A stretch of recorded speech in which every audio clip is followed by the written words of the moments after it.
Dios me los bendiga, queridos hermanos. La paz de Dios esté con ustedes. Les saluda el pastor Joanny Maldonado. Hoy hablemos acerca de la enseñanza de la iglesia. A veces nosotros pensamos que solamente con traer las personas a la iglesia es que es suficiente. Hablando de evangelizar, de motivar a las personas a que vengan a la iglesia. En esa área creo que en parte no estamos tan mal como iglesias, y también Dios siempre manda a las personas y las personas tienen una necesidad de Dios que no te imaginas. Entonces, a mí que a veces me toca viajar mucho y conocer personas y estar evangelizando, te das cuenta que la gente tiene una gran necesidad de Dios. Y a veces esas personas buscan otros lados o porque a veces la iglesia no va donde ellos. Pero en sí, como iglesia, recibimos personas. Ahora bien, ¿qué hacer con esas personas que recibimos en la iglesia?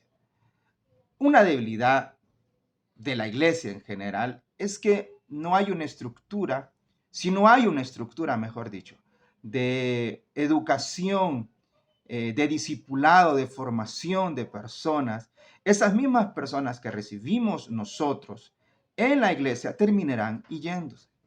Entonces, desde el momento que una persona entre a la iglesia, esa persona tiene que entrar a un proceso educativo de la iglesia, de Biblia. Y no solamente a gente adulta, sino también a personas o a niños o niñas. ¿Ok? Más cuando vemos que nuestros niños se nos pierden a determinada edad.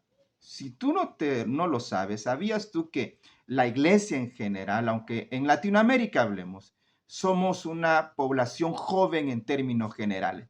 Pero dentro de nuestras iglesias, ¿sabías tú que el 60 y a veces el 75% de la población que tenemos en nuestra iglesia son personas mayores de 35 años? Hay muy pocos jóvenes en nuestra iglesia. Y a veces en algunas áreas o en algunos países o zonas de países, ese promedio sube a los 40 años para arriba. Hay muy pocos jóvenes y hay un problema.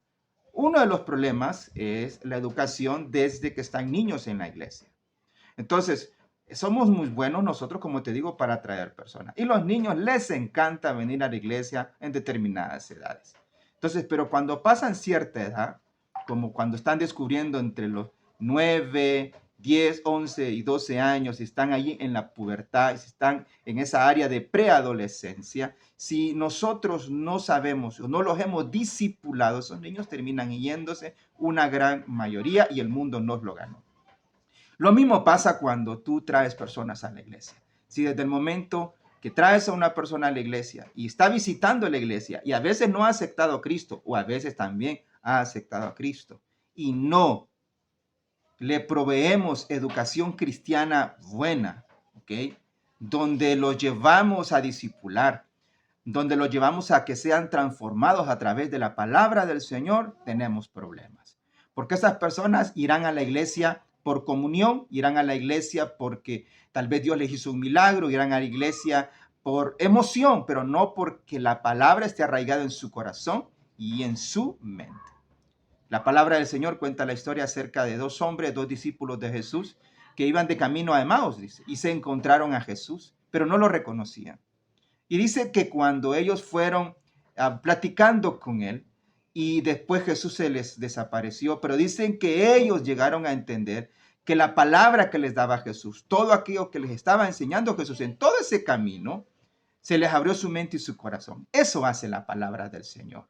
Mira, tú te mantienes en la iglesia no por un culto poderoso, emocional, sino por la palabra de Dios. Es la palabra del Señor la que está en tu mente y en tu corazón y que haces que te mantenga, que te dé identidad, iglesia, que te dé identidad del reino.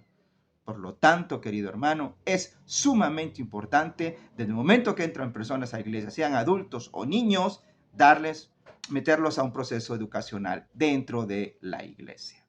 Por lo tanto, la iglesia debe estructurar la organización de la iglesia en ese sentido. Educación en todas las áreas. Educación para los niños de escuela dominical, educación para los adultos, educación para el ministerio de danza, si tienes ministerio de danza, educación para el ministerio de alabanza, educación para todas las áreas, aquellos que están predicando, aquellos que están enseñando, tienen que pasar un proceso educativo para prepararlos para el ministerio, pero también para formarlos a ellos como ministros de Dios en la iglesia y ministras de Dios en la iglesia.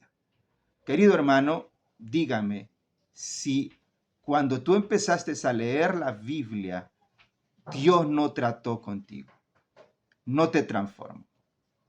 Yo he mencionado en otros videos acerca de que a mí me gusta la carpintería y me gusta que de un trozo de madera tú puedas transformar algo, tú puedas hacer algo útil. Lo mismo es, querido hermano, cuando gente viene, y permítame darles esta analogía. Cuando alguien viene de afuera, viene a la iglesia, es una troza de madera y que necesita ser transformada para el servicio de Dios y de la iglesia. Entonces, a veces yo como carpintero dejo ahí algunas trozas de madera y dejo algunas tablas por ahí. Y cuando no le doy el uso adecuado o no las estoy usando para hacer algo y se mojan o les pega el sol, se tuercen, se pudren o se pican, dependiendo de la madera, la resistencia de la madera, pero al final termina picándose o torciendo.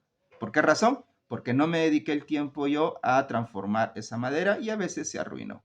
Lo mismo es cuando entra una persona a la iglesia y no le estamos educando para que sea transformada. Como no estamos haciendo eso, entonces se queda como una troza de madera. Llegó a la iglesia, ¿ok? Y a veces están ahí en una esquina, en un lado, de vez en cuando. A veces sirven, a veces no sirven, pero no hay transformación. Siguen siendo las mismas personas de siempre, murmuradoras o chismosas, envidiosas, personas egoístas, personas que todavía Dios no ha hecho nada en su vida porque ellos no han dejado y también porque la palabra no ha entrado a su corazón o a su mente. Por lo tanto, la iglesia debe tener una educación formal cristiana bíblica en la iglesia. Porque cuando entran personas a la iglesia, esas personas reciben conocimiento de Dios, conocimiento de la palabra de Dios. Es la palabra la que transforma. Entonces, ¿reciben qué? Conocimiento de Dios. Entonces, segundo, al recibir conocimiento de Dios, esas personas van a tener un cambio de conducta. Un cambio de conducta que las hace diferente. Y eso es lo que Dios nos enseña a través de la Biblia, que seamos diferentes al mundo. No que seamos no que nos apartemos del mundo, sino que estando en este mundo seamos diferentes al mundo, que los principios y valores de este mundo no nos cambien, sino que mantengamos los principios y valores que están en su palabra santa, los principios del reino. Pero eso solo se lleva cuando estudiamos la Biblia, cuando meditamos en la Biblia, cuando memorizamos la Biblia y la ponemos en práctica. Entonces, primero, la gente recibe conocimiento de la palabra del Señor. Segundo, su conducta, ¿ok?, cambia. Y tercero, su carácter. Su carácter es transformado al carácter de Dios o de Jesús. No es que Dios cambia en sí, sino que transforma. Hay como una metamorfosis en nuestra vida, porque, bueno, ya lo que hacíamos antes ya no lo hacemos, pero ahora aquellos temperamentos o parte de nuestro temperamento, que es nuestro carácter, parte de nuestro carácter, ya no nos manipula, ya no nos hacemos caer a diferentes pecados, porque ya tenemos nosotros ese carácter de Cristo. Y si usted me pregunta a mí cuál es el carácter de Cristo, Gálatas 5, 22, 23, el fruto del Espíritu Santo. Si tenemos el Espíritu Santo en nuestra vida, debe haber en nosotros amor, gozo, paz, benignidad, ¿ok? O sea, todo el fruto del Espíritu Santo. Hay un fruto que dice templanza, que significa autocontrol. Y ahí tenemos un problema muchos de nosotros. No tenemos autocontrol sobre nuestro temperamento, sobre nuestro carácter. Por lo tanto, el fruto del Espíritu Santo en Gálatas 5, 22, 23, que es el fruto de Dios, el fruto de Jesucristo. Por lo tanto, debemos de tenerlo nosotros para que nuestro carácter sea transformado. Muy bien. Hablamos acerca de que el conocimiento te cambia, hay un cambio de conducta, tu carácter es transformado y tienes un compromiso con Dios, con la iglesia y también con tu pastor, con tus autoridades. ¿Sabes tú que Dios no nos mandó a ser miembros de iglesia? Sí, Está bien, tengamos una lista de cuántos miembros tenemos en nuestra iglesia. Pero la pregunta aquí es, ¿cuántos de esos miembros son discípulos de Cristo? Dios nos mandó a ser discípulos, no miembros. Ese es el reto de toda iglesia, hacer que todos los que van a la iglesia sean discípulos de Cristo y sean buenos discípulos, porque muchos pueden ser discípulos de otras cosas. Estimado hermano, vuelvo y repito, Dios nos mandó a ser discípulos. Por lo tanto, aquellos que son discípulos de Cristo están comprometidos con Dios, con la iglesia, con el reino y con tu pastor y con el pastor tuyo. Hay una frase que se dice en las iglesias, en esa iglesia no hay compromiso. Bueno, no hay compromiso y mira, y cuando escuchamos esta frase duele.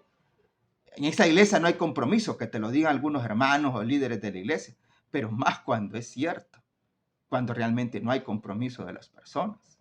Entonces, ¿qué pasa? Hay que ir, para eso es importante entonces los discipulados o los entrenamientos, capacitaciones que pueden haber en la iglesia para ir formando a las personas.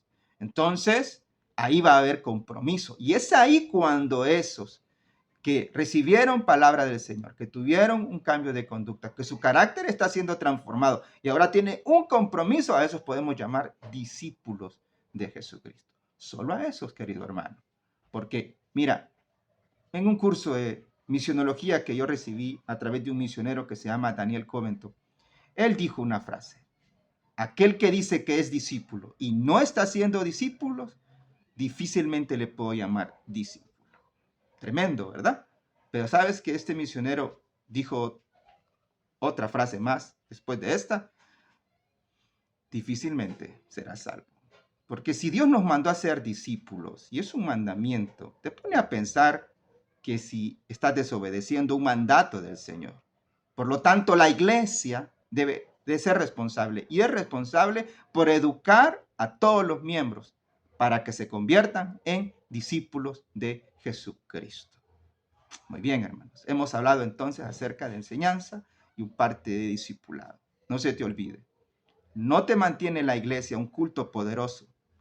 ¿Por qué es poderoso? Porque la alabanza es bonita, porque la predicación me llegó al corazón, porque hay mucha armonía. Eso no te mantiene del todo. Te mantiene la palabra en tu corazón, la palabra en tu mente, la palabra que te cambia de conducta, la que transforma tu carácter y la que te hace estar comprometido con Dios, con el reino, con la iglesia, con tu pastor. Bueno, hasta aquí. Dios me lo bendiga. La paz de Dios esté con ustedes. Espero que les haya servido este video. Nos miraremos otra vez. Les saluda el pastor Giovanni Maldonado.